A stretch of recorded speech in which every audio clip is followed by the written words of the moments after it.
welcome to EPCOT's Festival of the Holidays. It began today on November 25th and it's going to be running through to December 30th. And if you want to know all of the best treats, snacks, and drinks that you should order when you come and visit EPCOT, we got you covered. It's definitely going to be a jam-packed day here, and if I'm still standing after eating and drinking everything around the world, then I feel like I deserve a medal. But let's go and check out what EPCOT has to offer.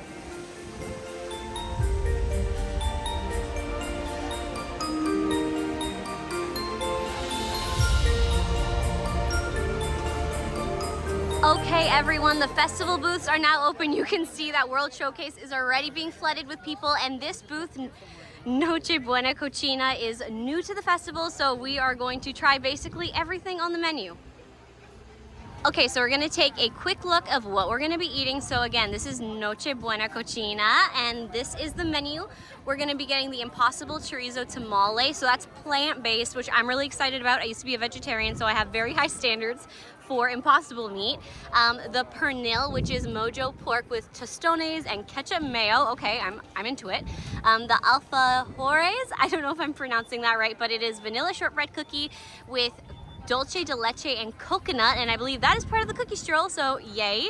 And then we're getting two drinks. So we're getting the chai ginger mule, so that's featuring Boyd and Blair potato vodka, and the 81 Bay Brewing Company horchata beer. Let's see if any of these are delicious. Okay, first booth of the festival. We are so excited. So this is a new booth. It's the Nochebuena Cocina booth. So the first thing we got is this Impossible Chorizo Tamale, and I already mentioned I was a vegetarian for 12 years, so I have very high standards, but Disney food festivals usually have really good Impossible food, so I'm excited to try this, and then I'll just let you know what's inside of it. So there's Coquito cheese and spicy red Gilhe sauce. I probably butchered that, but it looks really good, and there's like some little crumbles on the top there as well. So we're gonna dive in. I'm just gonna grab fork and knife.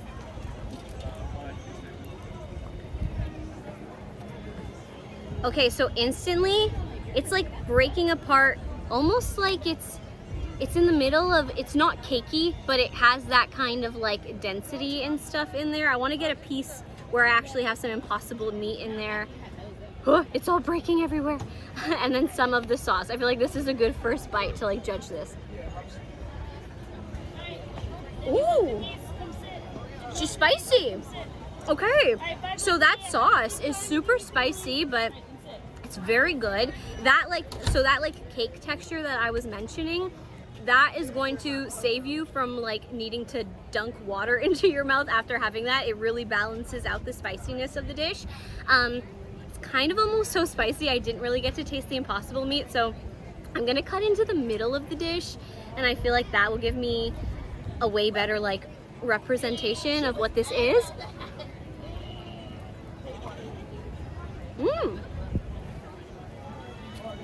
It's pretty good. This is definitely something, if you're not even a vegetarian, I would recommend getting this dish. There's so much flavor involved, and if you're someone who likes a lot of flavor, that's how I like my food. This is really good. The perfect amount of spice to it. I like spice. I don't feel like I need to be drinking water right now, and that is like in part to the way that it is like breaded and coated, but it's a really good dish. Definitely a good savory dish, and I think it's like super hearty because it has all of that breading around there, so you can probably get away with getting like this and maybe another option, and it's probably going to fill you up. So again, that's probably something that's super shareable, but I really like this. It definitely like continues to rank really high in my like standards of Impossible meat, especially at the EPCOT festivals. It doesn't let me down, and I really like that it's spicy. I feel like sometimes you get a Disney dish and it's supposed to be spicy, and then you eat it and you're like, oh, this is like super mild, because they don't want to like, you know, make guests feel like they need to chug water right away. But this is like the perfect blend of that without going too mild on the spice. So I definitely recommend this. Passing that off. Okay, so the next food item, just gonna read it here. So this is the Pernil. So it's mojo pork with tostones and ketchup mayo. I love ketchup mayo, so I'm actually really jazzed to eat this. There's almost like, on the top here, it almost looks like a pesto. It says mojo pork with tostones, but it doesn't necessarily say like what that kind of sauce is on the top there. But let's just go for it and see what it tastes like.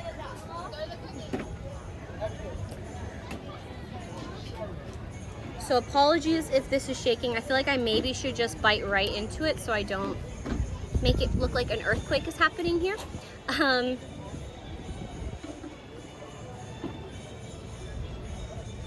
Okay.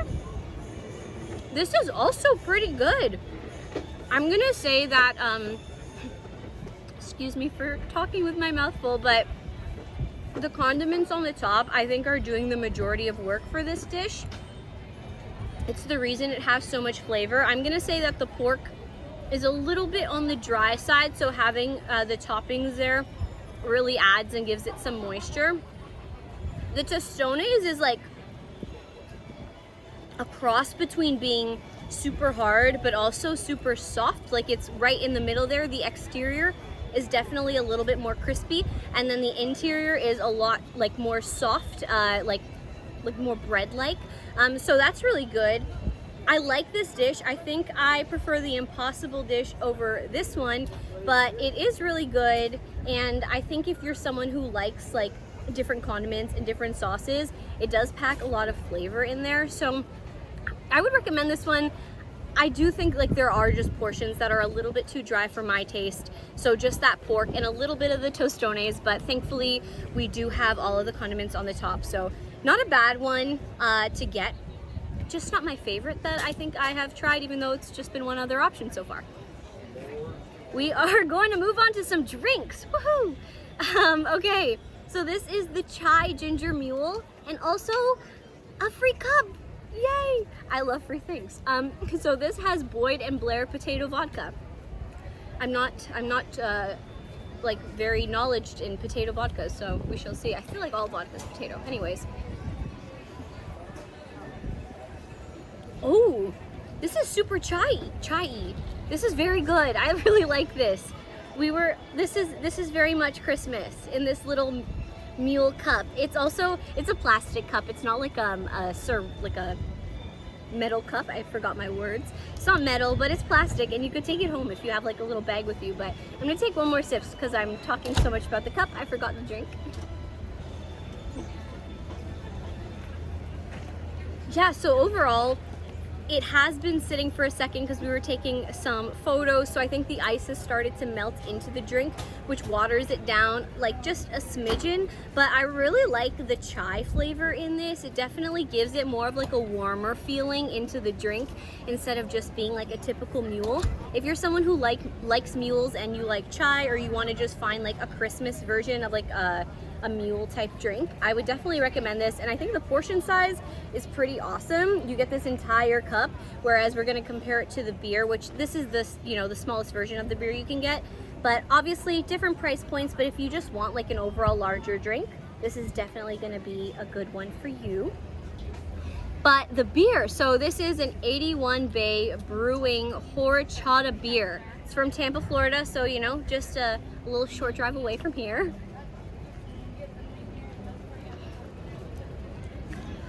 Okay, it's beer. I don't know if I'm gonna say this is my favorite beer.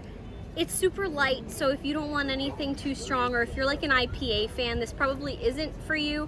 But yeah, it's very light. It has a refreshing taste.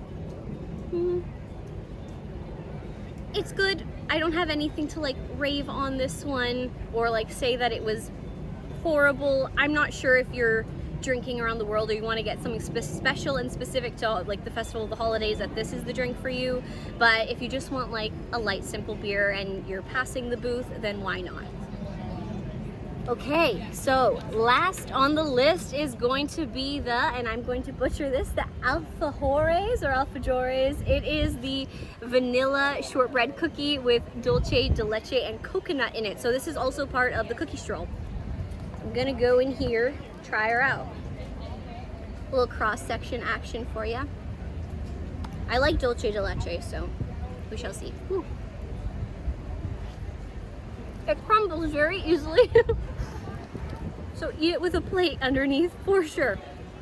Whew. Okay. This is a shortbread cookie, so I should have already expected the dryness from it, but it is super dry. I've got hair in my mouth. Okay. So it is super dry. I am definitely getting shortbread over any other flavor. So you are getting that vanilla flavor from the shortbread. I got absolutely no coconut from that taste, but perhaps I just didn't bite into enough coconut yet. I'm just gonna take another small bite because I didn't also get any dulce de leche flavoring. But overall, yeah, I'm still getting a ton of I would say like the rankings of flavor is gonna be shortbread for like a lot of the time while you're chewing. Then you'll get some dulce de leche flavoring in there, and only while you're biting around the outside of the cookie are you gonna get that coconut flavoring, because it's just rimmed around the outside of the cookie. So if you're not a huge coconut fan, you could still eat the cookie and not worry about it, but it is a drier cookie. It is something that I think you're gonna need a glass of water to enjoy it with. So if you're doing the cookie stroll, it will be an okay one. I don't know if it's gonna be the best cookie that is gonna be available just because of the dryness, but it is still very Christmassy because it is that shortbread sort of flavor. So like overall, I think it actually would probably match the mule really well. Like if I was sipping the mule while eating this cookie. We're just gonna do that right now. Let's see how this improves the mood.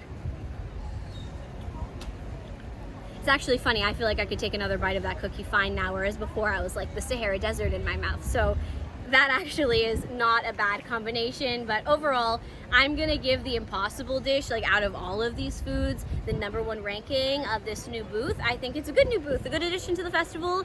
Excited to keep on eating, let's go. Okay, we have made it to L'Haim, the holiday kitchen. There are a few new items here, so let's go check them out. We're super excited to taste and drink some of these things. Okay, so this is the L'Haim menu. We're getting a couple things. The first is gonna be the beverages with alcohol. We're getting the frozen New York whiskey sour. It has Manifest whiskey and Manischewitz blackberry wine. I may have butchered that, but that is a kosher wine that is drunk during Hanukkah. And then the cookie stroll cookie, which is a black and white cookie, which is also another Jewish tradition. So perfect for L'Haim, and let's go taste it. Okay, so the first thing we're gonna do is have the frozen New York whiskey sour. So again, this is going to be a Manifest whiskey and a Manischewitz blackberry wine. So that's actually a kosher wine, so something that's drunk during Hanukkah, perfect for the L'Haim booth here. Let's give it a go. As you can see, the wine is kind of sunk into the bottom. We've been taking photos. When we started, the wine was on the top, and also it was a little bit more frozen than it looks right now, but we're in Florida. It's very to be expected. So we're gonna give it a go.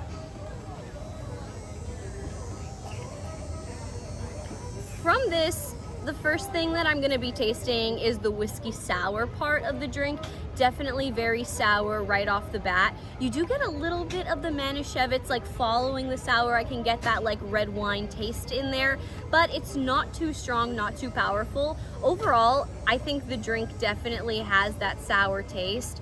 I'm not gonna say it's super alcohol forward. It's definitely gonna be a lighter drink, but because it's sour, it's very refreshing. And if you're someone who likes whiskey sour, or if you're someone who even likes sangria, I feel like this kind of can dive into both of those realms. And I like that it has a little blackberry on top. That's cute too. But it is a good drink. I'm gonna take one more sip.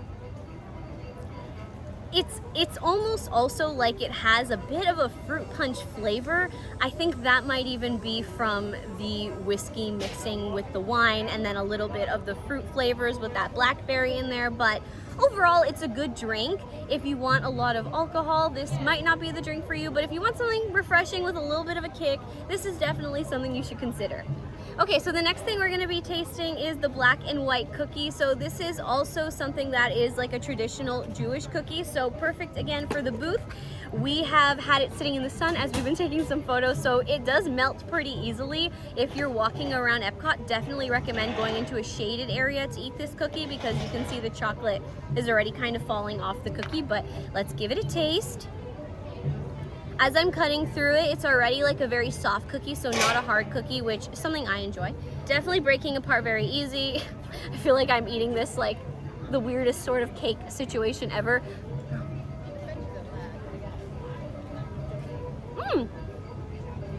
The cookie almost tastes like an interesting mix between like shortbread and gingerbread, almost like gingerbread in the texture of it, but maybe that's kind of crazy. Let me take another bite of it.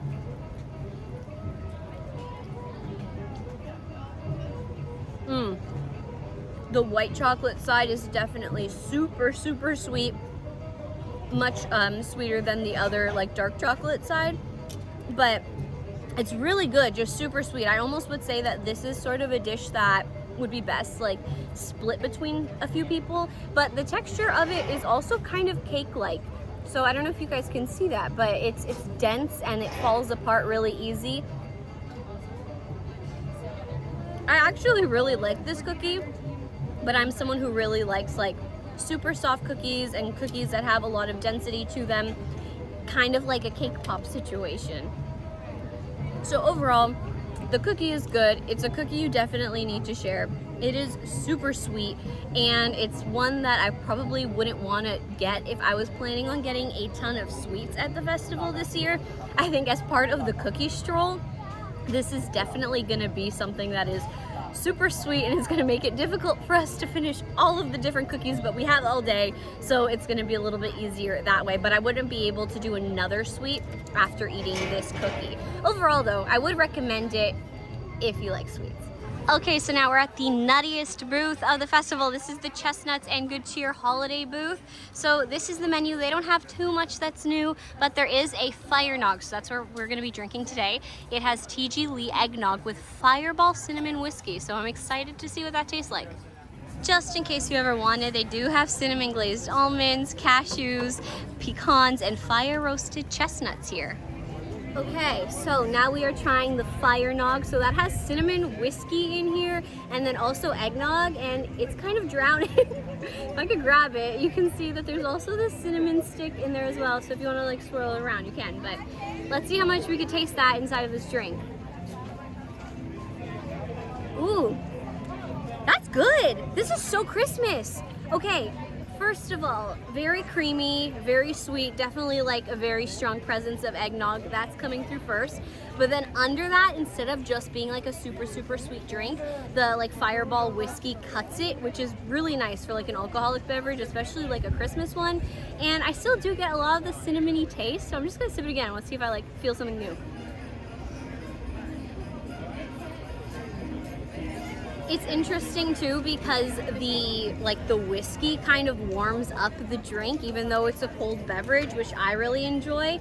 But I also just really enjoy like the creaminess of it, and it's also like quite a thick drink. So I feel like it would be kind of filling, and it's not even like an actual meal. I would definitely get this again. Very perfect for Festival of the Holidays. I'm a fan.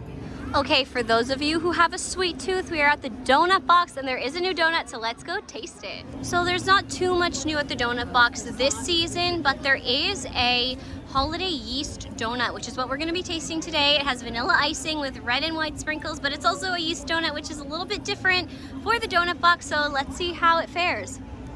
Okay, so now we're gonna eat something from the donut box. So this is actually gonna be the holiday yeast donut. So it has vanilla icing and red and white sprinkles. It honestly feels like it looks kind of like a plain donut, but I guess it is like a bit holiday looking because there are little sprinkles that are in the shape of a snowflake, I guess. So let's see if this is good. It is a yeast donut, which you can already tell, like it looks quite dense. Oh, she's thick. It's even hard to rip apart. All right, now that I got in my workout of the day ripping apart the donut, let's see if it's good.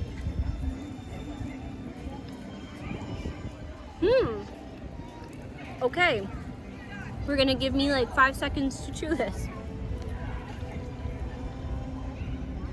The dough itself is almost a little bit more like a bread flavoring as opposed to a sweet donut flavoring. I think that's the yeast part of it, that's why we're getting that kind of flavoring from it. And also, it is like kind of airy, but also you can almost tell it's been deep fried, which isn't like a bad thing for a donut. I actually like that the dough isn't super sweet because the icing definitely carries a ton of sugar in this one. It's really interesting, like there's nothing special about the flavoring, but I do like the texture of the yeast donut in comparison to like when you usually get a donut. I feel like it's usually that typical like super like soft and mushy one, and this one is, although it is airy, it's definitely a lot more dense, and again does have that bread-like texture. So this is an interesting one. I don't think I would be getting it all of the time, but it could be a good one to share. And if you just want to like satisfy a sweet tooth, it is a good one. But I do wish there was maybe like a little bit more of a flavor opposed to just vanilla and sugar. That could definitely kick this up a notch. But also, I'm originally Canadian, so I do appreciate the red and white coloring on here. Overall, it's a good donut. It's nothing to like write home about, but it's good. It's good. I'm not gonna like dog on it because it's all right. Is it worth the entire cost of it? I don't know. I think that you might find some better sweet treats at the festival, and also some sweet treats that are maybe a bit more like country and culturally specific to like different pavilions, whereas this one's kind of just like as you walk into World Showcase, so it's a little bit more bland and a little bit more conventional, I would say. Like a very conventional dish, but still an okay one. Alright, so next we're heading into Connections Eatery. They have a few beverages that we can drink. So the first is going to be a Coquito milkshake. So that's actually non-alcoholic, but we also have a holiday sangria, and that has, I think it's a white wine sangria with apple brandy, white cranberry juice, and boba pearls. That's exciting. And then a Coquito milkshake with Bacardi Superior rum. So if you want to get that milkshake with some alcohol, it's available too. So Connections is of course a new eatery to EPCOT, but it's also nice that they're going to have some festival drinks because it is very air conditioned in here, which is great for that Florida heat. Okay, so we're going to taste the Coquito milkshake. So this is at Connections Eatery. It comes in a very like large straw, definitely very like ice cream based and like thick. And there looks like there's a little bit of coconut flakes on the top, which I probably won't taste from this initial sip, but that's interesting. That's pretty good. It almost has like this gingerbread feeling mixed with vanilla, which I actually enjoy a lot. I almost can kind of taste a little bit of the coconut like flakes in there, but it's not overpowering. I would definitely say like vanilla and that ginger taste are the two that are like most strong out of all of them. So overall, if you're looking for like a non-alcoholic milkshake and something that's still super festive, I feel like this is great for people who, again, don't want alcohol, or for children. But it is very filling, it is very sugary, very dense, so I don't think you're gonna be wanting to eat too many more sweets if you do get this. But it is a nice like fun take on a milkshake instead of just being vanilla. I do like the other flavors that are going on here. Again, a lot more warm, a little bit more gingerbready, a little bit kind of like chai and cinnamon, all blended into one delicious beverage. Okay, but next we're gonna be drinking the holiday sangria. So this is actually with Chenin Blanc. I think I am totally butchering that, but looks like it's white wine based with apple brandy, white cranberry juice, and boba pearls, which is super festive. They're like green and orange, which is kind of like close to being red. But let's taste this one. I'm really hoping that we get a stronger alcohol flavoring since this is a sangria in comparison to the rum Coquito milkshake. Whoa! Okay, that's actually really good. I was nervous that when it said that it had that like white cranberry juice, that it was gonna be super juicy. Don't get me wrong, it's not an incredibly strong drink, but I definitely am tasting that apple brandy almost like as a forward flavor, which is interesting. With sangrias, I feel like usually the wine comes through. But let me take another sip and see if like a boba pearl can like come up the straw.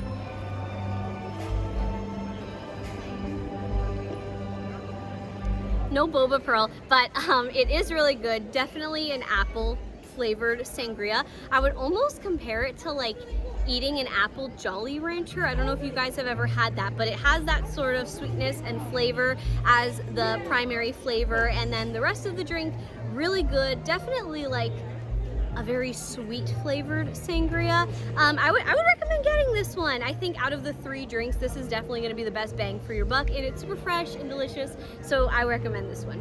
Connections Cafe is basically like the Starbucks in EPCOT, but they do have an addition in the cookie stroll, so we're gonna go get that. It's the holiday cookie. Okay, so Connections Cafe has another one of the cookie stroll cookies. It's like half the size of my face. It doesn't say specifically what kind of a cookie this is. It looks like it's gonna be shortbread, but it's definitely a lot more like, as you can see, I could bend it, like soft and buttery already, I could tell, than the previous shortbread cookie we had. But let's take a bite of this little guy.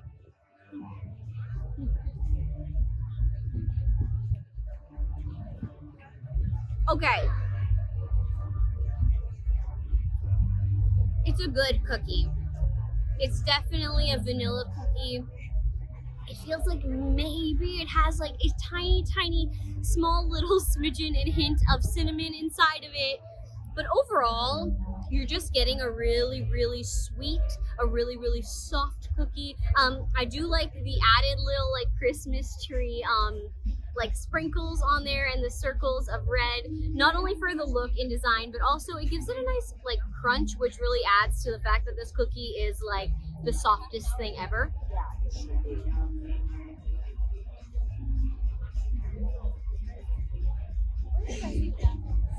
It's good. I feel like this is literally what like a soft chocolate chip cookie would taste like, but there's no chocolate chips in it. But just so you can kind of understand like the basic type of cookie that you're getting.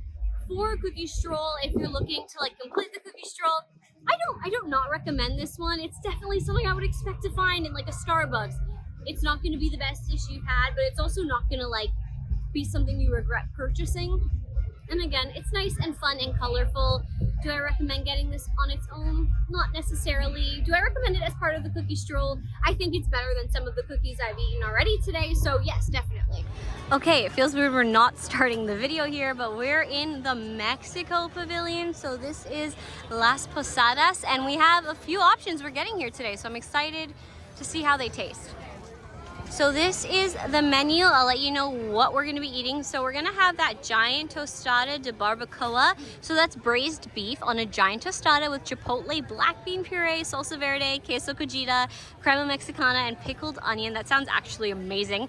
Okay, and then the next thing is the cochinita pibil tamal. I think I butchered that, but it has cochinita pibil in a corn masa topped with pipican sauce, queso cojita, and crema mexicana. Then we're also gonna get the pomegranate margarita, which sounds really good. It has illegal mezcal jovan, black currant liquor, pomegranate, and ginger juice with a hibiscus salt rim. And then the holiday cerveza, which is Cilito. I am not saying that right, but Lindo artisanal Mexican beer blended for the holiday season, which sounds super interesting. So we are gonna take a look at all that.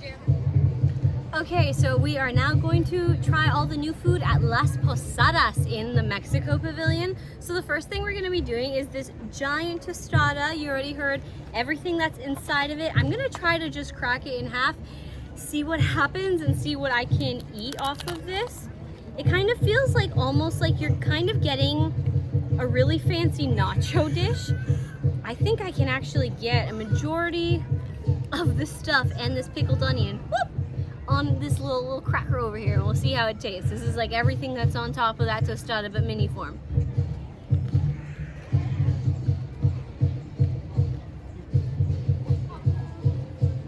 That's good. That's very good. Okay. Right away, I think because I put that pickled onion on top, which as you can see is not on the entire dish, I definitely got a very strong pickled onion feel. But I don't think that's gonna be the constant thing that runs through the dish, although I really like pickled onions, so if you do, I think that's definitely a big plus. The bean puree though did cut out some of that vinegar flavoring. I really liked the bean puree, and then they have this like queso on top with the cojita cheese, which together it has like a salty and a creamy flavoring that mixes, and then the barbacoa is actually cooked really well. It's very like moist and breaks apart easily. I've had barbacoa that is super dry and it like needs a ton of dressing and flavoring to make it taste better, but this one doesn't need it. I'm gonna take a second bite, just see how I feel, if the barbacoa actually is as good as that first bite tasted. This is a huge piece of barbacoa, so like let's hope she's good.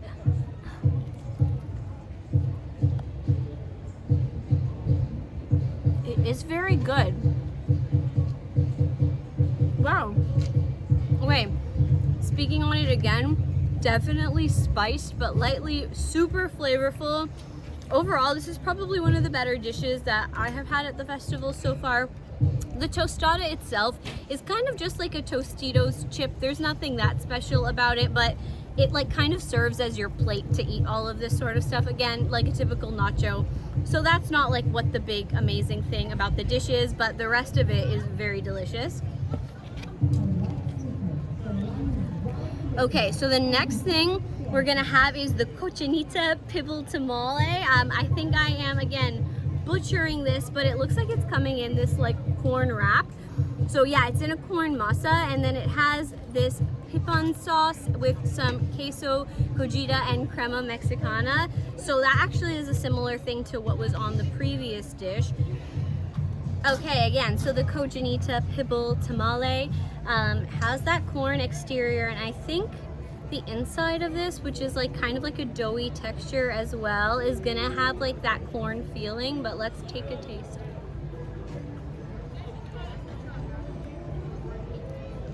There is so much sauce going on this dish. I think I actually need to take a second taste because the first bite is a ton of like the dough, and then as you go inside you get a lot more of the meat. So I want to see if I can get some of the meat instead of just the dough there.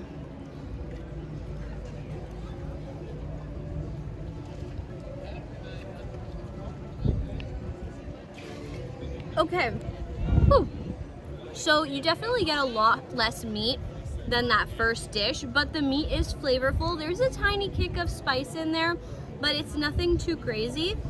The cheese does come through.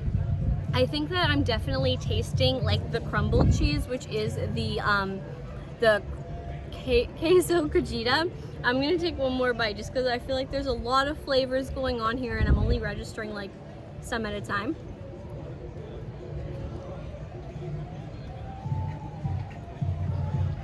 Okay, so yes, the queso comes through.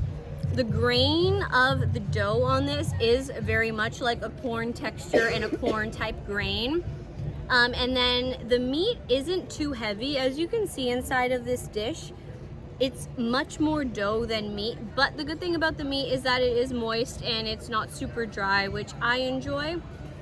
Overall, it kind of almost feels like, even though it is the Mexican booth, that it almost has like a butter chicken sort of feel with that sauce that's on the top of there. And this is the first time I kind of got a nutty taste because there's some crumbles on the top there as well, which is a good like difference in texture because it's a lot harder and crunchier than the rest of the dish. It is good, but I think that the like the corn dough around the entire tamale is quite dense, so if you don't have like all of that queso and that sauce and that like meat inside of the bite that you're taking, it's probably gonna be quite dry. Overall though, a good dish, something that I get, and I really like that they have like the little green onion in there as well. It gives it a nice little small kick and flavoring as you take different bites. It kind of feels like every time you're taking a bite, you're discovering like a different ingredient that's inside of there. So I do enjoy that. It is good. I am gonna go with the tostada out of these two dishes, but we also have two drinks that we need to take a look at. So there's the pomegranate margarita. So there is the illegal mezcal, joven, black currant liqueur, pomegranate, and ginger juice with a hibiscus salt rim. Definitely a very pretty drink, very Instagrammable type drink. Let's take a taste.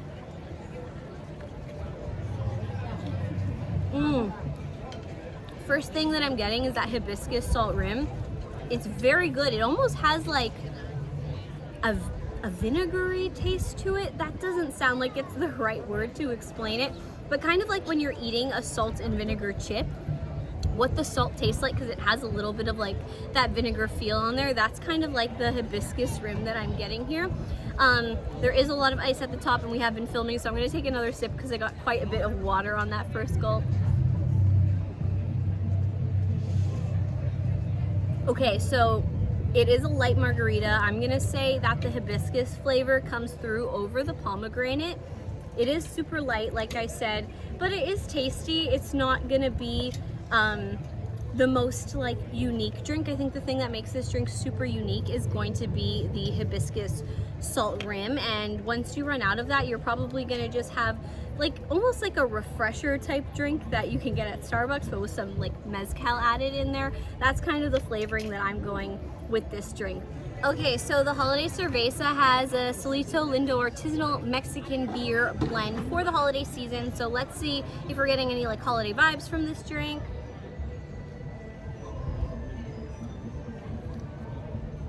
So I am definitely not the top beer connoisseur, but I'm gonna say that this probably goes more towards like an IPA sort of style. It's not super light and definitely has a lot of hop in there. There's a bit of a citrus aftertaste that you're gonna get, kind of like when you're drinking a High Life, but overall like the hops are definitely coming through the most. I'm not gonna say that this is super holiday feeling to me, but if you're someone who enjoys IPAs, this is probably the best drink that you're gonna get out of the booth in the Mexico Pavilion. Okay, as lunch picks up, it is definitely getting busier here in EPCOT, but we are at the Shanghai Holiday Kitchen in China. I'm gonna show you the menu. Okay, so this is the menu. We're gonna go ahead and get the beef and noodle soup bowl. So that's with slow braised beef shank, green onion, and a house-made chili oil, as well as the vegetable spring rolls with a citrus sauce. I really love my sauces on spring rolls, so I'm excited to see what that tastes like, especially if the citrus pops out. Okay, so at the Shanghai Holiday Kitchen, we have the beef and noodle soup bowl. It has slow braised beef shank, green onion, and house-made chili oil. It looks like there's definitely a lot of flavoring going on, and I can even see like one of these chilies floating in there, possibly my demise, but we shall see. I'm gonna see how much I can get on one. Usually I think chopsticks would be used for this dish. However, I'm not gonna trust myself with that at the moment. I'm just gonna bite into the meat, and I'm gonna bite into the actual soup, and we're gonna see how it tastes. Okay. So the meat itself is tender, but I am gonna say it lacks flavor. It probably would taste better as it like marinates inside of the broth. There is some cilantro in here, so I want to take a little bit of that on here.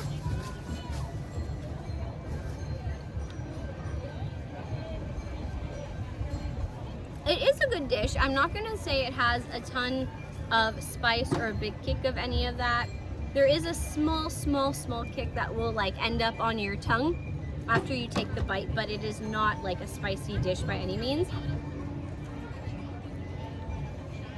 Taking a little bit more of just the broth itself with the green onions, you might get a slight more kick, but there's so much going on inside of this dish that I think that the noodles and the meat itself, like the beef, will overpower that like spice. Just gonna take one more bite of the beef because I feel like it was quite bland on my first try, but maybe with a bit more broth, it'll have a bit more flavoring.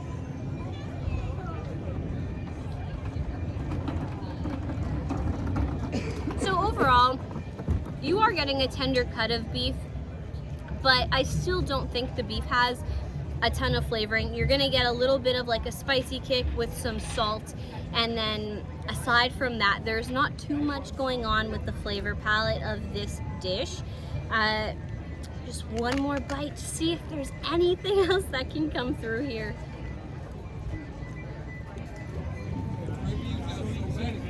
To be honest, it almost feels like you're eating some noodles inside of a spicy miso dish, if that like makes sense to people with that level of saltiness, but like just kick in a few peppers for that one. But we also have another dish from the Shanghai Holiday Kitchen. So these are the vegetable chili spring rolls. So that has a citrus sauce.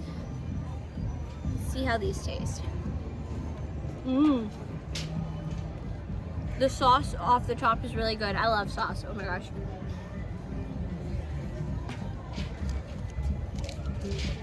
The spring roll is gonna kind of taste as you would expect, kind of like the spring rolls that are always gonna be out in the China Pavilion like year round. Nothing super special about that. There's a slight crisp on the outside. The interior is obviously a lot more doughy, and then you get a little bit more of a crisp from the vegetables. But the citrus sauce, I think, is what makes this really unique. It's almost like if you're adding a little bit of citrus inside of a sweet and sour sauce. which I like sweet and sour sauce, but adding like a little bit more of almost like a tangerine flavor really to me like ups the dish, makes it feel a little bit more unique and something that you'd want to order and something that's not typically here year round. Take one more bite, see if there's anything else that comes from here.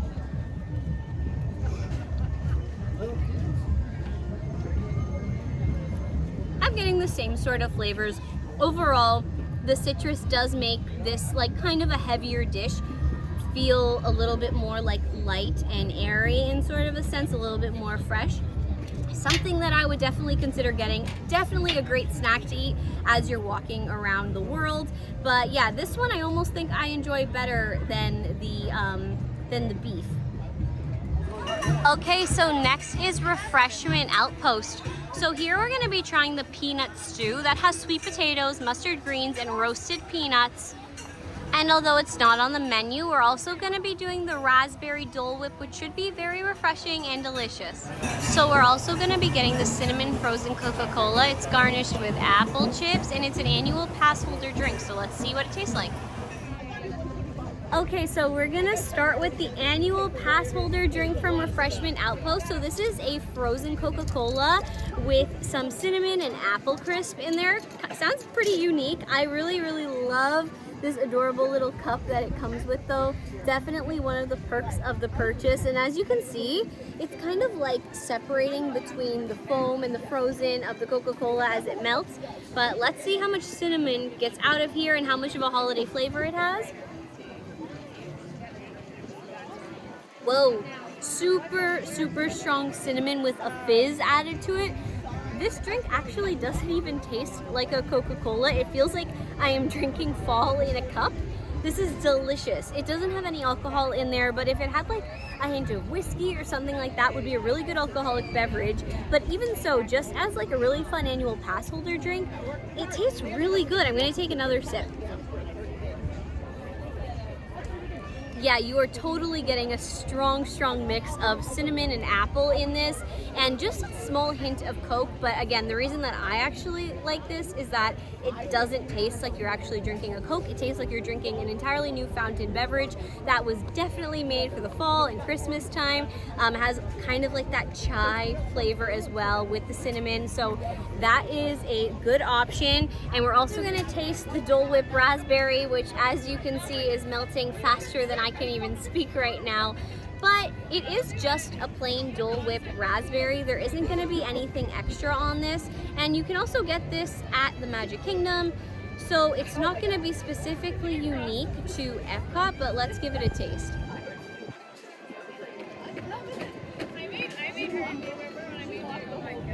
If you like Dole Whip, I mean, it's good. It's refreshing. It has almost like a creamy, yogurty taste to it on top of the tang that the raspberry gives to it.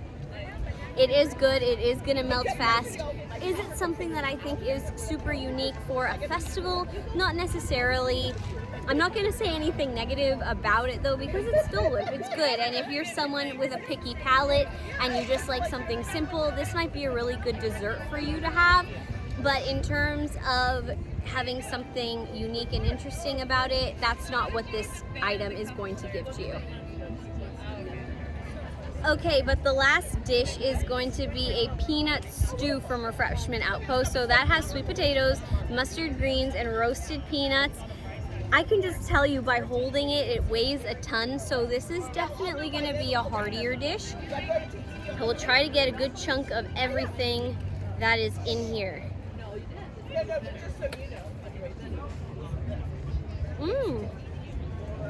Whoa, there are so many flavors that are packed in this dish. So the first thing that I was tasting right away was the peanuts for sure. Very, very strong peanut forward taste inside of this dish. But right after, you get a pretty strong kick of heat, and that kind of comes, I think, from the like the overall cream inside of the stew. There's also a ton of rice on the bottom, but you do need to mix it pretty well. Like that first bite I took, I didn't even get any of the rice inside of the bite. But you also have the sweet potato in there, so that's gonna give you a nice sweet taste, and it kind of helps cut the the spicy flavor that's inside of the stew. Tasting it with the rice, it's a lot less spicy than if you're just going off the top, so it's definitely a dish that you want to mix up when you're eating it. Overall, this is really delicious. It kind of has almost like a curry sort of taste to it, which makes it really unique. It is pretty warm and it is really heavy, so I do think that this is going to be something that if you eat it, it's going to leave you feeling quite full. Again, sweet potatoes are in this, but it's really good and it has a really good kick of that spice in there. Ooh, and eating that little sweet potato with the spice, very good. I'm a fan of this. This is probably one of the better dishes that I've had at the festival, albeit a very heavy dish and one that's gonna make me feel like I need to like roll over to Spaceship Earth, but one that I would recommend. So we are in Germany at the Bavaria Holiday Kitchen, where we are gonna add to our cookie stroll collection. All right, so this Linzer cookie is gonna be our next thing that we need to tackle, so let's go grab it. Okay, so in Germany, we have the Bavaria Holiday Kitchen, and they have the Linzer cookie, which is part of the cookie stroll, so of course we have to get it. It doesn't give an actual description of what's inside of this cookie, but just looking at it, it looks like we're gonna get a little bit of a shortbread with possibly like a raspberry or strawberry type filling, but we're just gonna take a big bite. As I touch it, it breaks apart and it's super soft. It doesn't break apart almost like a shortbread would, slightly, but with a bit more of a soft finish instead of a really crumbly finish. But let's give it a taste.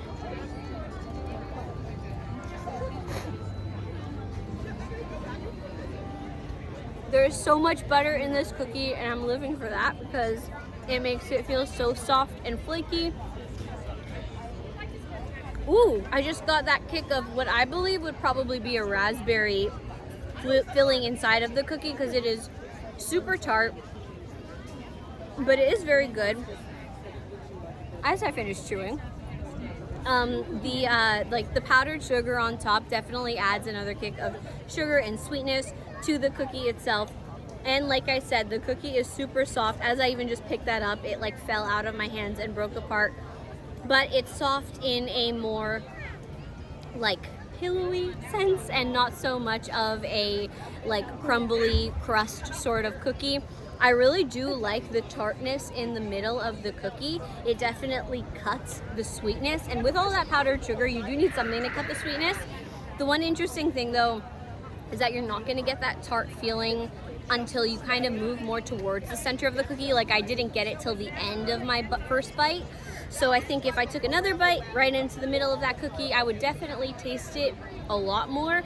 But that is actually kind of a good thing, because then you're not getting that super sour flavoring the entire time you're eating the cookie. It kind of comes just as you need it. Just as the cookie is becoming a little bit too sweet, you get something tart. So this is actually a really good cookie in the cookie stroll. It's one that I'd probably get again. It's not incredibly flavorful in terms of the actual cookie dough itself, but it does have something really fun and interesting with that center filling. Okay, we have finally made it to Italy. We are halfway around the world and we have not yet exploded. So this is the Tuscany Holiday Kitchen, and they actually have a ton of new things here. So we're gonna check it out. They do have the tortellini in brodo. So that's a 5-cheese tortellini with house-made aromatic winter truffle broth and chives. Okay, fancy. And then the next thing we got is the salmon alla siciliana. So that's a cured salmon tartar with Sicilian blood orange, pistachios, and basil. And then they also have a panettone, and that's a panettone bread pudding with vanilla cream, and there's also some berries on there. So we're gonna see, does Italy live up to its expectations? Because I have very high ones. Okay, so we are now in Italy at the Tuscany Holiday Kitchen. We have everything that is new at the booth, including the salmone alla siciliana. This is definitely a cured salmon in one of the most interesting packages I have ever seen. It seems that you probably just pop the top off, and then it's usually a push pop, but we're gonna use a fork to eat it.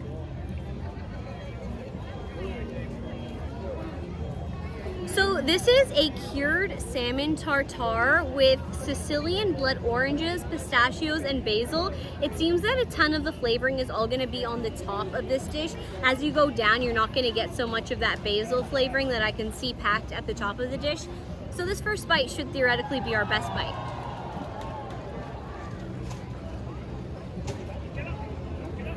it's very interesting. So you do get like the salmon tartar taste. So if you've ever had like a smoked salmon, it kind of falls within that like whole vein, but there's also a little bit more of that like pistachio flavoring coming through, which is actually quite strong. And then after that, you do have a bit of a citrusy flavor, which is definitely coming from that blood orange flavoring, and a little bit of the basil as well. But I'm just gonna have one more bite, see what I'm thinking.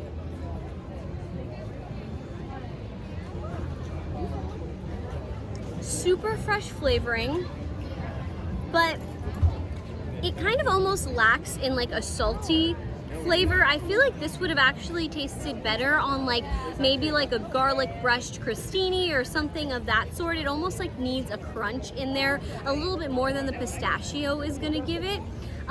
Overall, it also definitely is something that you should consume really quickly. As it gets warmer, the tartar isn't gonna taste as delicious as like regular cold tartar. Salmon tartar is definitely not meant to be eaten while warm in the Florida sun. I'm not sure if this is gonna be worth the price tag of $8.50. It does have, again, that interesting packaging, although I feel like using it as a push puff, like it might be a lot all at once. I would actually recommend maybe eating it with a fork so that you can eat it in little doses. It's all right. I think it seems like it has a lot of burst of flavor on that first bite, but like I said, it's definitely very topped off of the beginning of the entire push pop. So as you go lower, you're gonna lose a lot of that flavoring, and then it's just gonna feel a little bit more bland. Okay, but we're gonna be moving on. So we're gonna have the tortellini in brodo. This is a very interesting dish. As someone who, I'm Italian, I eat a lot of Italian food. I probably wouldn't ever typically order tortellini and then eat it in broth, but that's exactly what this dish is. It is a 5-cheese tortellini, and then it also has a house-made aromatic winter truffle broth with chives. The interesting thing about this, I think, mostly is gonna be the packaging. So it almost comes in a canned formation, which to me isn't the most Italian. I feel like Italians and the idea of eating canned food isn't really something that we would like to, like, you know, pair ourselves with, because everything is usually very fresh, and the word aromatic, which they use in this description, but a can doesn't really evoke those same flavors. So if I figure out how to open this can, we will definitely taste it. I'm just going to I'm hoping that if I just get some of the broth inside of this tortellini here, because it kind of like cups the broth that way, I can get a full flavoring of how it tastes. Woo!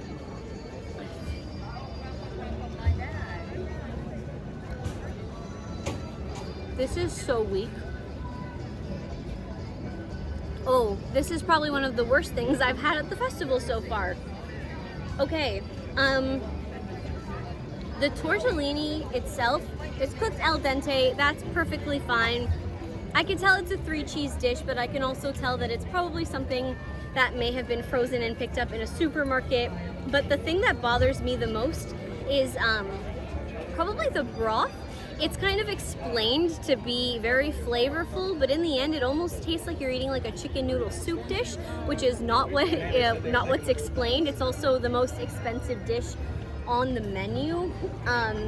It's also going to be a super warm dish, so if you're like really warm while you're walking through EPCOT and you see this and you're like, oh, that looks fun, that looks cool, just know that the flavoring is quite bland. The pasta is going to sit quite heavy, and it's also going to be super warm, so it's not going to feel refreshing. And I think that you're going to want to eat something else afterwards to kind of get a bit more of like some sort of a flavor palette going on in your mouth. The salmon actually was much stronger in terms of flavor than this tortellini, but that is not to say that dessert will not save the day. So this is actually a panettone. So this panettone is made, is a bread pudding panettone with vanilla cream, and then it has this little cutie raspberry on the top.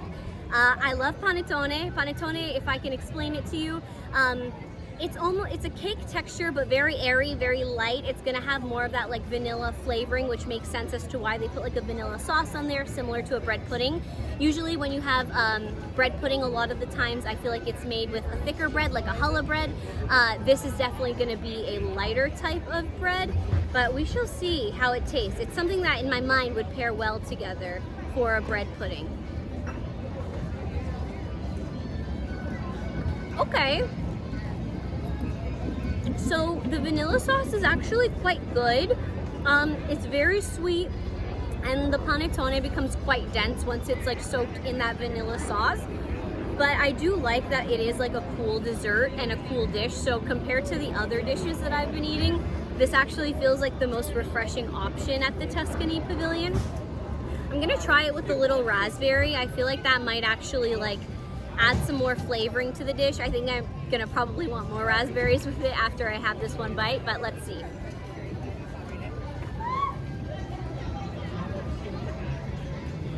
Definitely a dish that would fare well to have a lot more raspberry or fruit flavors in it.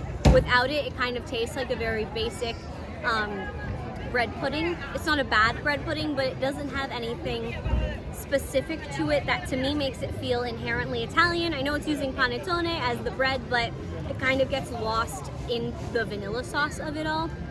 But if it did have a little bit more flavoring, maybe even some lemon in there to like get a limoncello aspect, I think that would make it a lot more Italian, a lot more fresh and delicious.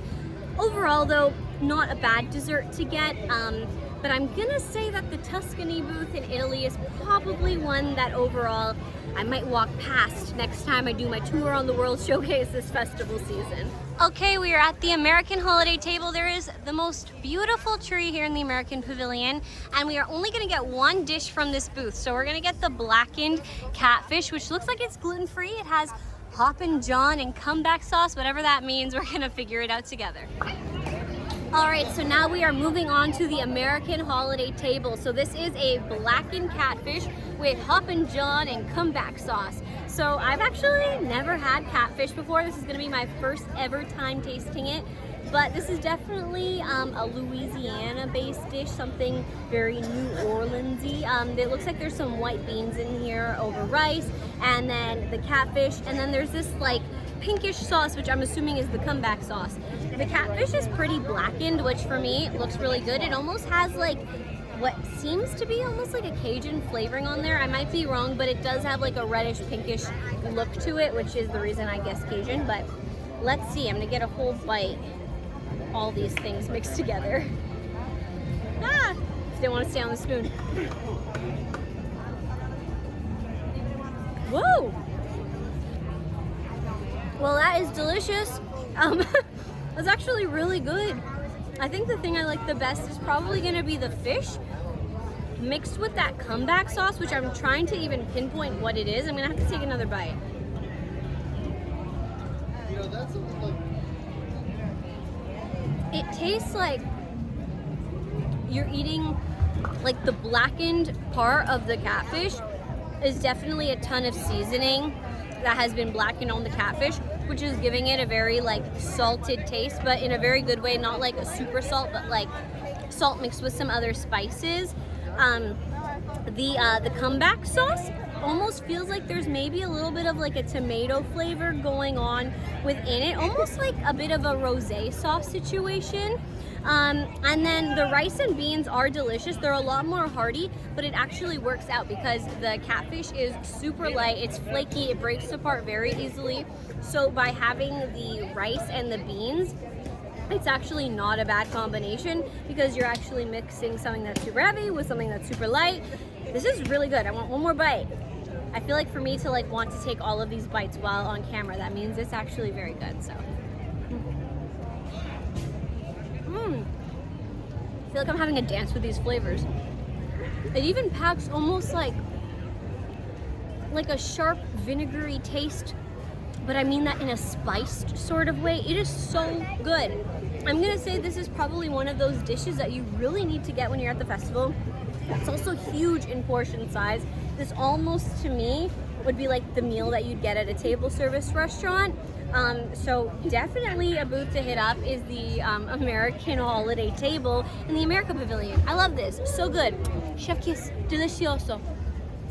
All right, so in America, there's also a funnel cake booth, and we are gonna get the Festival of the Holidays funnel cake. So this is a mini funnel cake topped with peppermint ice cream, chocolate whipped cream, and crushed peppermint. All right, so we are in America, and we are having this adorable mini funnel cake. It has peppermint and chocolate. You can see there's little peppermint flakes on the top. First things first, I really enjoy that we're actually finally getting like mini funnel cakes so that you don't have to feel like you have to eat the entire thing. This is definitely big enough to share for two. The interesting thing is that we have been taking photos, we've been taking videos, and this ice cream is somehow still holding up. So I feel like we're definitely gonna have a very cream-based ice cream here. So this whole top part is actually like a whipping cream situation, like an icing. So we're gonna try to taste it all together, see what we get. Whoa, okay. So there's like almost two competing flavors going on with this dish. This is almost like a really thick buttercream. Even right now I can still taste that like film of buttercream or like butter on my tongue, with a very cooling sensation because you do have candy cane crushed right on top of that buttercream. I was definitely right. The ice cream is gonna be super creamy, a little bit more processed, not something that feels like it's super homemade, but it's kind of to be expected. It's something that we've seen from this booth time and time again. The funnel cake is a chocolatey flavor. We're not getting too much chocolate from it, but there is like a nice enough amount. Overall, it's a good dish. If you like peppermint and you like a sweet chocolatey flavor, you might enjoy this, but I would recommend splitting it between two people because it is very like overwhelmingly sweet, and it might just be too much to eat all at once. And like I said, although the ice cream doesn't melt too fast, it will melt, so it's not like it's something you're gonna wanna carry around with you as you're going through World Showcase. Overall, it's not something that I'm gonna be jumping to get over and over again. I think there are some better sweet treats that you can get, but if you wanna get something that's definitely super Instagrammable, pretty, something to take a photo with, it doesn't hurt to try it once. Okay, we have made it to Japan. We're at the Shiwasu Holiday Kitchen. There are a few things we are getting from this menu, including the sushi tree, which is a sushi roll with crab meat, cream cheese, topped with tempura, ikura salmon roll, and spicy mayo. We're also going to be having the mochi cake, which is gooey rice cake made with rice flour and served with hojicha cream, strawberry, tangerine, and red beans. And for the drink, we're getting an alcoholic beverage. It is the Japanese Christmas punch with soju, plum wine, cranberry, and lemon. Okay, so we just grabbed all the food from the Shiwasu Holiday Kitchen in Japan. This one looks adorable. It's also one of the ones in the festival that I've been most excited to eat. It's a sushi Christmas tree. It doesn't look as pretty as it looked when it was photographed by Disney Parks blog, but that's all right. This is again, a sushi tree. It's made with crab meat, cream cheese. It has tempura, salmon roe, and spicy mayo. I love spicy mayo on sushi, so I'm excited to see what this tastes like. I don't have chopsticks with me, so just forgive me for what I'm about to do.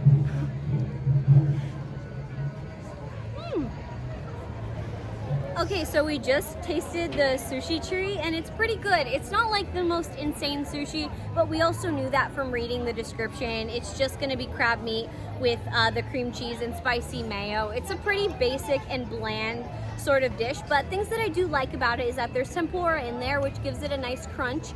And there's some little bobas, but the tempura that I wanna point out is like a pinkish color, which I think is supposed to be a little bit more red, and then a green color, so it gives it a very Christmassy feel and look, but it doesn't like alter the taste of the dish, which is obviously good. The crab is good. It seems like it's fresh. It's not blowing me away by any means, but it does taste really good with the cream cheese. I'm someone who really enjoys cream cheese in my sushi, so if you do, it really like balances out the crab. It creates a really like creamy finish with a little bit more of a tang, whereas like crab doesn't usually have that flavoring. And then the spicy mayo definitely tops it off for me. I just want to taste what the bobas would taste like to see how that could like improve the dish at all. Whoa, I was totally expecting the bobas, because they're orange, to almost have a citrusy flavor or a fruity flavor. But those actually taste like you have a bunch of little baby soy sauce balls, and when you chew on them, it like explodes salt in your mouth, which is probably why I reacted that way. I took like 4 of them in one. You probably only need about 1 or 2 bobas per like an entire roll of sushi to balance it out. But I guess that's probably why they weren't giving out soy sauce, because if you just eat one of those bobas with your piece of sushi, you'll definitely get like the salty soy flavor with the mix of the spicy mayo. So that's actually pretty interesting. Pretty good. I've never tasted a boba that is super salty like that before. So if you want to try something unique, that actually made me feel like it would be something I would get again, because it's not something that you see like commonly. And also presentation is like 10 points for me. I think it's really cute. So the next thing we're going to be getting is the mochi cake. So it's gooey rice with rice flour served with hojicha cream, strawberry tangerine, and sweet red bean. Okay, so this is the mochi cake. I typically like mochi, and I do like that there's some citrusy flavors in here. Whew. She is a little bit tough to cut apart, which is, mochi is sometimes like a thicker texture, so I understand. I'm gonna get that red bean puree all in one. So we got citrus, we got mochi, we got red bean.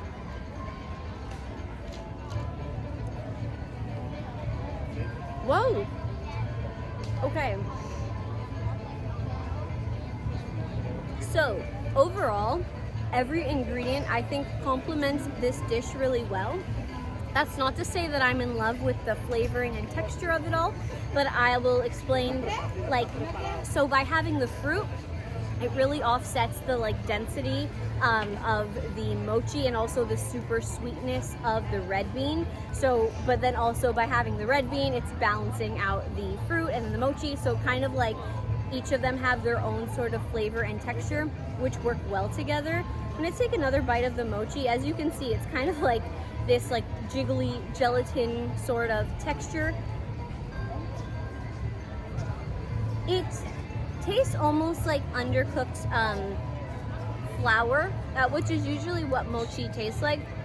It's not something that I think I'd want to eat by itself, but with the fruit added on, it's really good.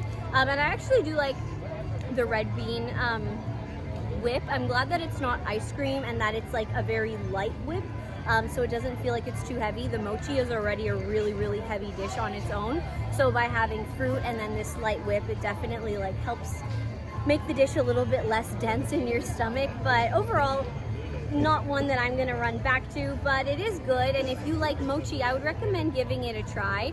But the last thing we are going to be getting is a drink. So this is the Japanese holiday punch. It has soju, plum wine, cranberry, and lemon. So I am parched. I'm hoping this quenches my thirst.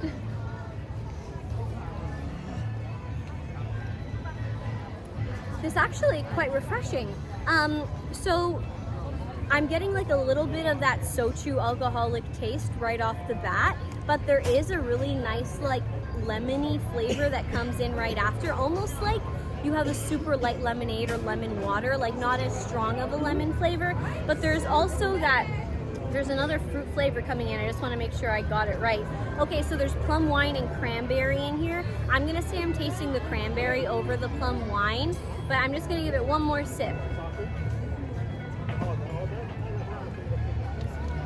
Overall, it's a very light drink, super refreshing. I almost feel like it would taste similar to like some sort of like a juiced refresher that you might get at like a coffee shop or something like that, with just a little hint of alcohol. After sipping it again, I could definitely taste like where the wine's coming from, but it almost tastes a little bit more like a non-alcoholic beverage than an alcoholic one, but like has a very good flavor profile. I really like that it's light. I like that it has sweetness and that it has tartness, but it doesn't dive too heavy in either direction. I think out of like all the things at the Japan booth, I would definitely get this drink again. It would be even better if it was iced, in my opinion, and I would get that sushi tree because it was adorable, and those boba balls, very cool. All right, we're in beautiful France. This is Le Marché de Noël Holiday Kitchen. So we are actually going to be trying a ton of stuff on this menu. We're going to try the rôti de jambon sauce moutarde à la pommes dauphine. So that's roasted ham with mushrooms, pearl onions, bacon, mustard sauce, and puffed potatoes. The macaron en soquette is actually gone for the day. They only make a few in the morning and there's none left. So we're not going to be able to get that, but it would have been a macaron lollipop with peppermint and Valrhone chocolate ganache. But we are going to try this spiced pumpkin punch and we're going to see how creamy and delicious it's going to be. Okay, so we are in the France Pavilion. We just got food from Le Marché de Noël Holiday Kitchen. You guys, I feel like I am at a point where my stomach might combust, but we have a few more new foods to try, so we're just gonna keep it going. Okay, so up first we're gonna do the rôti de jambon sauce moutarde à la pommes dauphine. So if you didn't understand that because maybe I did not say it correctly, or if you just don't understand French, that is going to be roasted ham with mushrooms, pearl onions, bacon, mustard sauce, and puffed potatoes. It sounds good. It looks really hearty. There's definitely a lot of ham in here. So I'm gonna try to get like one piece of everything in a bite. These little onions, maybe a bit of this puffed potato if it wants to come on the spoon with me. Okay, we've got it all here. Let's see how delicious she is. Okay. So the ham definitely feels like it's roasted. And like I'd say of pretty good quality, but the reason that that ham I think tastes so good is the sauce that's in it, and it definitely has like a mushroom flavoring and a mushroom kick to it. The onion also pairs super well with that mushroom sauce, so that's really good. I actually think like I would literally just eat the mushrooms, the onion, and the sauce like as the meal instead of having the ham. I almost think the ham is the weakest part of this dish when it's probably supposed to be the standout portion of it. I'm gonna just dip one of these little puff pastries in the sauce because I didn't get too much of it, just to see how that tastes.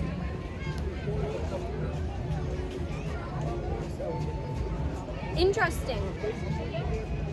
So the puff pastry tastes very starchy.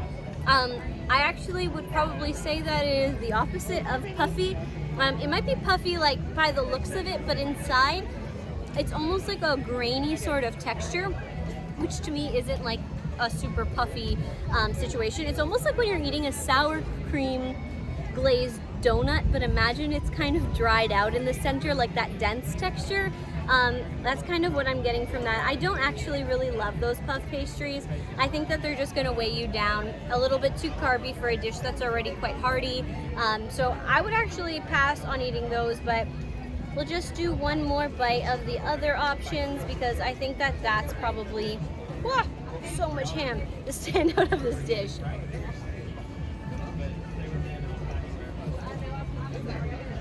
The sauce is literally the best thing about this dish. For sure. The mushroom sauce is salty, lots of flavoring. I think if the dish didn't have the mushroom sauce, that it would probably fall flat and it wouldn't be something that like I'd want to eat again. The thing is though, as I kept eating it, I'm not as big a fan of the ham as I am the rest of the dish. So to like not like two of the main components, the puff and the ham, it makes me feel like I probably wouldn't be running to this dish because there's other ones at the festival that I like everything in combination a little bit more. Perhaps if I ever ate that dish without having gone around the entire world, maybe I'd appreciate it a little bit more. Okay, so there was actually another new dish at this booth, but they only make a few a day early in the morning, and since it's later in the day at this time, they've actually already sold out of the dish. But it was a macaron en sucette with ganache à la menthe poivrée et au chocolat verona.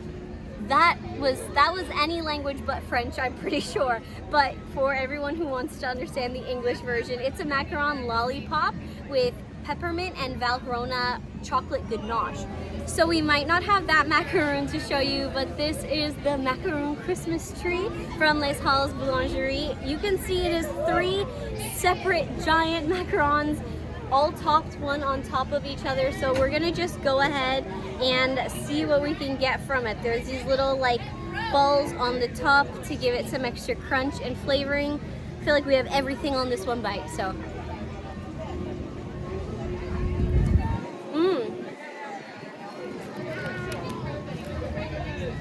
Okay, so by looking at this, you might not take this guess, but the actual macaron is gonna be a gingerbread flavor, and then the inside, so this little gooey part here, the ganache, is white chocolate and cinnamon, and then the little pearls are just like a little crunchy added extra. They don't have too much of a flavoring added to them. I'm gonna say that the actual like macaron itself is definitely like very fluffy and then turns into that kind of like pasty ganache feeling that melds in well with the actual ganache, the way that like a macaron typically would be. The filling itself is a little bit of a processed flavor to me. It doesn't taste as fresh as usually like I would like a macaron ganache to taste. But overall, it's still like a cute dish. I would say the appearance of this dish is better than the taste of it. I'm gonna do one more bite just to see anything else we can say about the dish.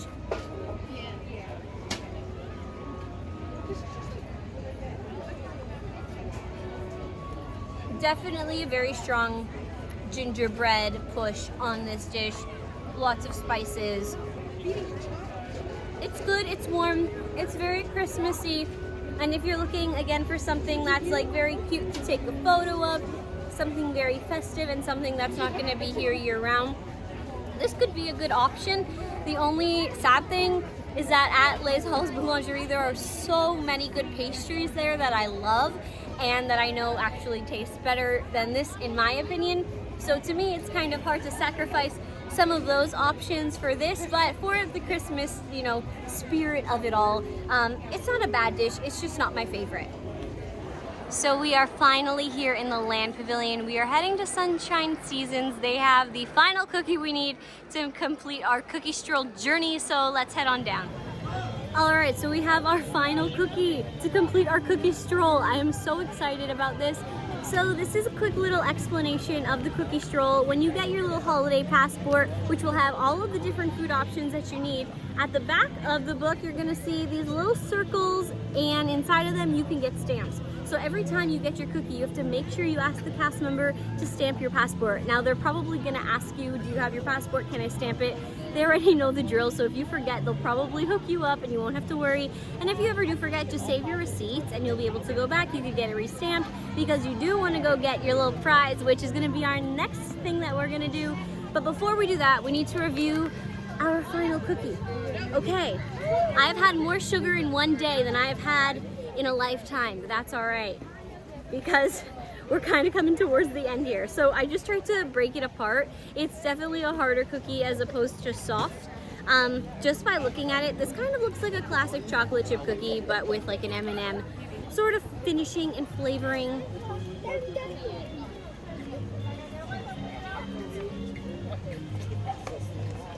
Okay, this is exactly what I expected it to be. Sorry, gotta get through the chewing. It's quite dry. It literally tastes kind of like a Chips Ahoy cookie if it was like triple the size in like terms of thickness, because she's a thick boy. And then the M&Ms are just, you know, your normal M&Ms. I don't think that this cookie is anything spectacular or special. It does look pretty cool, it looks super festive, and if you want to complete the holiday cookie trail, you do have to do, you know, all of the cookies. So, you know, you'll probably have to end up getting this one, but that's all right if you don't like love it, love it, love it. This is almost one that I would suggest if you're doing the cookie stroll. There's a few cookies that would do very well in a Ziploc bag, being put back in your backpack, bringing them back to your hotel, back to your resort, back to your home, and not eating them right away. If you eat every cookie in one day, you are going to feel like there is just no more sugar in this world that is available for anyone because you've eaten it all. But if you bring it home, then at least it's like some fun little Disney delights that you can enjoy. And this one probably won't melt too much. The chocolate might start to get a little bit melty, but if you get it towards the evening, especially now as the temperatures cool off, you'll probably be all right. But overall, I'm gonna say it's very crumbly, it's very sweet. The M&Ms definitely take up a lot of the flavoring here, and there's a ton of them in there. But overall, it might be good with some milk. I feel like this is a cookie Santa might like. But now we are off to collect our prize, so let's go. Okay, so we just finished getting all of our stamps. We got our completer stamp, and then we got our completer cookie, and then once you get that, you also get the Guardians of the Galaxy holiday pin, which is really exciting. You get a little treat after you eat so many treats. But this is our last one. It does say Festival of the Holidays on it, so it's very branded, very EPCOT. It looks like it's gonna be either a sugar cookie or a gingerbread cookie with a ton of that vanilla flavoring on top. I don't foresee this being an excellent cookie, but we're gonna eat it anyway because we've eaten so much today. This is most definitely the worst cookie of the cookie stroll. Oh, wow. Okay. It's very chalk-like in texture, super dry, and the fondant icing on here is just not delicious at all. I don't think this is one that I would want to be eating again. I feel like it is very aesthetic, and thankfully we didn't have to pay for it, which is important. Overall though, the cookie stroll is super fun to do. It'd be fun to do with family and friends. I wouldn't recommend doing it with just one person. It becomes very difficult to manage eating all of the cookies, but it is fun to do, and then you still get a little prize in the end, the Guardians of the Galaxy pin. So if you ride Cosmic Rewind with the holiday overlay, you can get this, and then it'll remind you of your time here. All right, everyone, we laughed together, we ate a lot of food together, and now we are stuffed. So I really hope you enjoyed seeing all of the new food and drinks at EPCOT's Festival of the Holidays this year. If you did, please be sure to give us a like, and if you're new to the channel, hi, you better subscribe to us too, and make sure you drop a comment on what food and snack you think tasted the best.